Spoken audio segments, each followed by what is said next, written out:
बिस्मिल्लाहिर्रहमानिर्रहीम। अस्सलाम वालेकुम व्यूअर्स, मैं हूं होम्योपैथिक डॉक्टर सलीमुद्दीन डोगर। आप देख रहे हैं मेरा यूट्यूब चैनल शिफा होम्यो क्लिनिक। नाज़रीन, आज का जो हमारा टॉपिक है वो है पाइल्स के हवाले से, यानी बवासीर। टॉपिक शुरू करने से पहले आपसे रिक्वेस्ट है, मेरे चैनल को लाइक करें, सब्सक्राइब करें और बेल आइकन को प्रेस करें।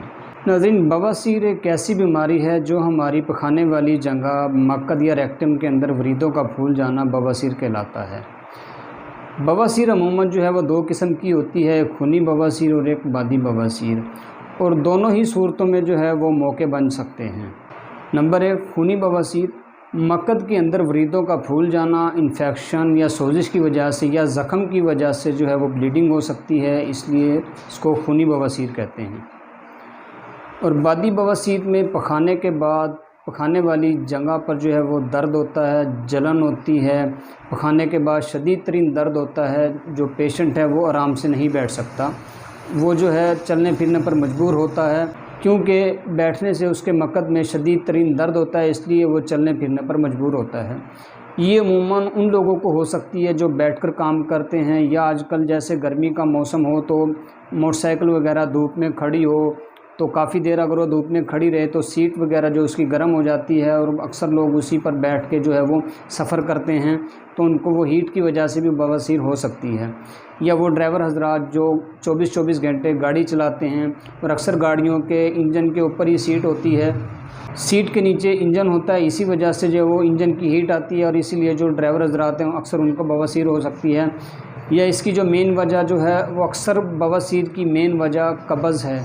जिन हजरात को कब्ज़ होती है उनको अक्सर जो है ये बवासीर बन सकती है। बवासीर अमूमन उनको होती है जो बैठकर काम करते हैं, या फ़ास्ट फूड का इस्तेमाल ज़्यादा करते हैं, सुरख मिर्चों का इस्तेमाल ज़्यादा करते हैं, पानी का इस्तेमाल नहीं करते, तो उनको ये बवासीर हो सकती है।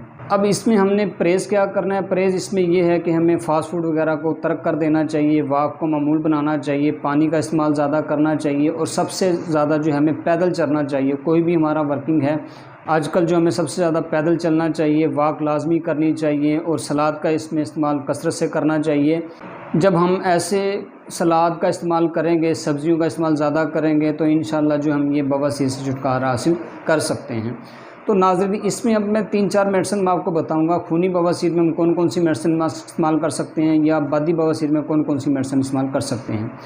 अब खूनी बवासीर के अंदर हम जो मेडिसिन इस्तेमाल कर सकते हैं वो 3 मेडिसिन हैं, हीमामाइलस क्यू, मिलीफोलियम क्यू और पियोनिया क्यू। ये 3 मेडिसिन हैं जो हम खूनी बवासीर के अंदर इस्तेमाल कर सकते हैं। अब बादी बवासीर के अंदर एक सबसे पहले मैं हर मेडिसिन में बताता हूँ कि मैदे के मुतल्लिक हो, गैस के मुतल्लिक हो, कब्ज़ के मुतल्लिक हो, या बवासीर के मुतल्लिक हो। वो एक मेडिसिन है हमारी नक्स व मीका, वो हम इस्तेमाल कर सकते हैं। इसके साथ हम एसिड नाइट्रिक इस्तेमाल कर सकते हैं, एस्क्यूलस इस्तेमाल कर सकते हैं, कालुनसोनिया इस्तेमाल कर सकते हैं, थूजा इस्तेमाल कर सकते हैं। ये कुछ मेडिसिन हैं होम्योपैथिक की जो हम इस्तेमाल कर सकते हैं और इस मर्ज़ से छुटकारा हासिल कर सकते हैं। तो नाज़रीन, आज का टॉपिक इतना ही। नेक्स्ट वीडियो के साथ फिर मिलेंगे। अल्लाह हाफ़िज़।